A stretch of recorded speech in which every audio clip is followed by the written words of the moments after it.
Hello my dear kid stars, ಹೇಗಿದ್ದೀರಾ? ಇವತ್ತು ನಾನು ನಿಮಗೆ ಹೇಳ್ಕೊಡ್ತೀನಿ ಮೂರರ ಮಗ್ಗಿ ಹೇಗೆ ಬಂತು ಅದನ್ನು ಚಟುವಟಿಕೆಯ ಮೂಲಕ ಹೇಳ್ಕೊಡ್ತೀನಿ. ಮೊದಲು ನೀಟಾಗಿ ನೋಡಿ ಕೇಳಿ ಕಲಿತ್ಕೊಂಡು ನೀವು ಕೂಡ ಚಟುವಟಿಕೆಯ ಮೂಲಕ ಅದನ್ನು ಸರಿಯಾಗಿ ಕಲಿಯಿರಿ.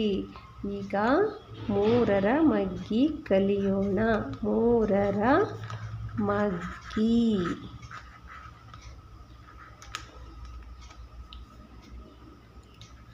ಮೂರ ಒಂದ್ಲೆ ಮೂರು, ಮೂರ ಎರಡ್ಲೆ ಆರು, ಮೂರ ಮೂರ್ಲೆ ಒಂಬತ್ತು, ಮೂರ ನಾಲ್ಕಲೆ 12, ಮೂರ ಐದ್ಲೆ 15, ಮೂರ ಆರ್ಲೆ 18, ಮೂರ ಏಳ್ಲೆ 21, ಮೂರ ಎಂಟ್ಲೆ 24, ಮೂರ ಒಂಬತ್ಲೆ 27, ಮೂರ ಹತ್ತಲೆ 30. ನೀವು ಮಗ್ಗಿಯನ್ನು ಕಲಿಯೋದ್ರ ಜೊತೆಗೆ ಅದನ್ನು ಬರೆಯೋ ವಿಧಾನವನ್ನು ತಿಳ್ಕೋಬೇಕು.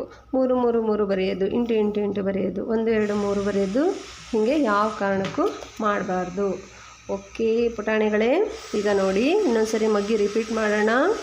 ಮೂರ ಒಂದ್ಲೆ ಮೂರು, ಮೂರ ಎರಡ್ಲೆ ಆರು, ಮೂರ ಮೂರ್ಲೆ 9, ಮೂರ ನಾಲ್ಕಲೆ 12, ಮೂರ ಐದ್ಲೆ 15, ಮೂರ ಆರ್ಲೆ 18, ಮೂರ ಏಳ್ಲೆ 21, ಮೂರ ಎಂಟ್ಲೆ 24, ಮೂರ ಒಂಬತ್ಲೆ 27, ಮೂರ ಹತ್ತಲೆ 30. ಈಗ ಮೂರರ ಮಗ್ಗಿ ಹೇಗೆ ಬಂತು? ಮೂರರ ಮಗ್ಗಿ ಅಂದರೆ ಮೂರರ ಗುಂಪು. ನೋಡೋಣವಾ ಈಗ?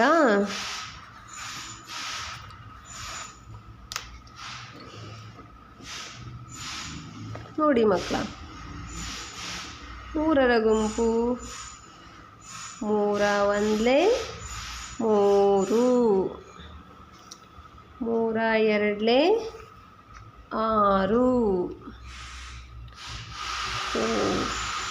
ಒಂದು ನಿಮಿಷ. ಓಕೆ ಮಕ್ಕಳ, ಈಗ ಸರಿ ಹೋಯಿತು. ಈಗ ನೋಡೋಣವಾ? ಮೂರ ಒಂದ್ಲೆ ಮೂರು, ಮೂರರ ಒಂದು ಗುಂಪು. ಮೂರ ಎರಡ್ಲೆ 6, ಮೂರರ ಎರಡು ಗುಂಪು. ನೀವು ಎಣಿಸಿ, ಇದು ಕರೆಕ್ಟಾಗಿ ಬರುತ್ತೆ. ಮೂರ ಒಂದ್ಲೆ ಮೂರು, ಮೂರ ಎರಡ್ಲೆ 6, ಮೂರ ಮೂರ್ಲೆ 9, ಮೂರ ನಾಲ್ಕಲೆ 12, ಮೂರ ಐದ್ಲೆ 15, ಮೂರ ಆರ್ಲೆ 18, ಮೂರ ಏಳ್ಲೆ 21, ಮೂರ ಎಂಟ್ಲೆ 24, ಮೂರ ಒಂಬತ್ಲೆ 27, ಮೂರ ಹತ್ತಲೆ 30. ಈಗ ಗೊತ್ತಾಯ್ತಲ್ಲ ಮೂರರ ಮಗ್ಗಿ ಹೇಗೆ ಬರುತ್ತೆ ಅಂತ.